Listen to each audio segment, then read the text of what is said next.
There's no stranger to the situation with the Malik Monk. He should be a priority to bring back next season. And he's definitely going to have some opportunities and offers from different teams around the league this offseason. What is going on, everybody? Sacktown Pete back at it again. Appreciate you guys as always. Man, just knowing that the playoffs started this weekend and especially sitting down and just, soaking it in, knowing that the Kings are not in the postseason after being, in the postseason last year. It really hit me like, man, this sucks. Like, I do not want to watch postseason basketball these playoffs because it just ain't the same without the Sacramento Kings. But I do want to talk about a big priority for the Sacramento Kings in today's video, and that is prioritizing and re-signing Malik Monk. It's no stranger. No one's a stranger to the situation. He's a free agent, come in July, and he will have offers from other teams with cap space, and other teams can offer more money to sign Malik Monk to their teams besides the Sacramento Kings. It's a priority. Malik Monk is a legit basketball player. Really had his best 2 career seasons with the Sacramento Kings the last 2 years, and the Kings got to do whatever they can to bring him back. Really need Monk to come back, man, because he will be hard to be replaced and replicated. Just a flat-out 6-man type of season for Malik Monk this year. I've seen Malik Monk so many games this past season, where he took over and won games for the Sacramento Kings. Just the last 2 years, numbers-wise, in his first year with the Kings, he played 77 games.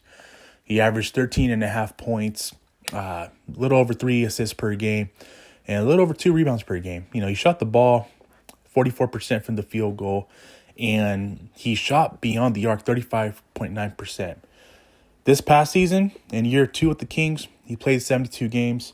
I was actually there when he got hurt, when Luka Doncic fell on him, and didn't think it was bad as it was, but obviously the news came out a day later where he's going to miss the rest of the majority of the season. And if the Kings were to go deep in the playoffs, he would return back, but obviously that's not the case. The Kings are not in the playoffs, and his season was over.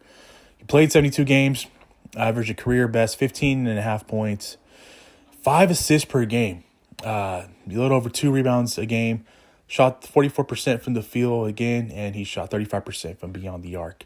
One number really jumped out to me is not just the scoring, because we know what capable scorer he is, but the assists per game, coming off the bench and averaging a little over 5 dimes a game. I loved what he did, especially this season with his playmaking ability. Amazing to see him and Sabonis in the pick and roll and that chemistry grow this year. That pick and roll was deadly and really unstoppable at times. And it was great to see Fox play off the ball, because when he put the ball in Monk's hand, definitely takes pressure off of De'Aaron Fox with having the ball in his hands.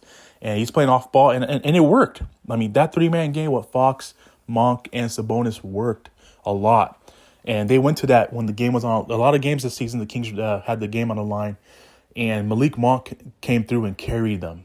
I mean, I think the unforgettable game was where I think Fox and Sabonis, Fox didn't play in Minnesota against the Timberwolves. Sabonis fouls out, and Malik Monk just took over in overtime and beat the Timberwolves single-handedly by himself. That game really stood out to me this season. If I had to pick one game, it's clear. Malik Monk is a priority. He will have offers from other teams. The only reason why we probably won't be able to re-sign him is because we can get outbidded. The most we can offer is, 4-year, $78 to $80 million. That's, over 4 years. And, at the end of the day, Malik Monk controls his own destiny. He's a free agent. It's all about, doing what's best for you and taking care of you and your loved ones. And, I wouldn't be surprised if he does walk and gets a big, offer from another team. Teams like San Antonio and Orlando Magic will have major cap space and room to sign, Malik Monk.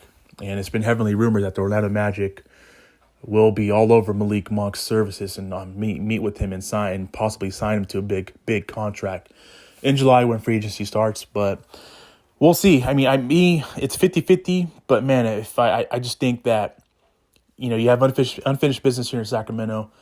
You're playing with your best friend in De'Aaron Fox. And I know De'Aaron Fox came out the other day after the game, the other night, Friday night, and they asked him about Malik Monk's pending free agency. He said he's not sure. He's like, they're going to talk about it. But he obviously said that, you got to take care of yourself. And, if you get the bag, you get the bag in terms of, talking about money. And that the Kings can only offer the 4-year, $80 million. So we'll see what happens. Obviously, I've said that Malik Monk is a priority, and I know you guys feel the same way. It's definitely a priority to bring him back. How do I look at it if he doesn't come back? Well, the Kings are gonna, gotta have to move on. They, in a short sample, they showcased that Keon Ellis can be that next guy up. But as you guys saw, Keon Ellis struggled dramatically in a closeout play-in game against the Pelicans on Friday night. And this is no knock on Keon Ellis. He's not no Malik Monk in terms of scoring and offensive power, but he managed to hold himself and to it and to play better, down the stretch than that he did before in his career. So, shout out to Keon Ellis for obviously holding it down. The Kings definitely do got something they're going with Keon, and I'm glad Keon's locked up for the next 3 years. But in terms of replacing Malik Monk, it's a heavy task because Malik Monk is obviously the better offensive, threat than Keon Ellis. But the Kings will be, if they can't bring Malik Monk if they can't reach a deal with Malik Monk, then he will be missed. Make no mistake about it. But we'll see, man. It gets me nervous, but it also gets me excited because if the Kings can't reach a deal with Malik Monk to bring him back, there's going to be definitely some other opportunities for the Kings to get better in that department and having a legit spark plug off the bench. You can talk about looking into the trade market and, free agency-wise, you do have your mid-level exceptions. So I don't know if the free agency class is going to be as good as like Malik Monk this offseason in particular. So I think the best bet is to look in the trade market and see what you can do there. But at the same time, I don't want to think about, the life without Malik Monk. There's a very good chance he'll be back. And but if that's the case, if he doesn't come back, then the Kings have to put their foot down and look at the trade market and see what they can do there to see what they can get. So with that being said, I want to hear from you guys. Let me know your guys' thoughts on Malik Monk. That's going to do it for today's video. Really do appreciate it. Man, it sucks, man. Bittersweet season, bittersweet ending to the season, should I say.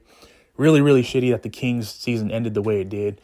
But I'm definitely grateful and thankful for every single one of you guys for rocking out with me this season and for tuning in and to interacting with me in my socials. Man, I really do appreciate it. Really grateful again. And I'm excited for this offseason.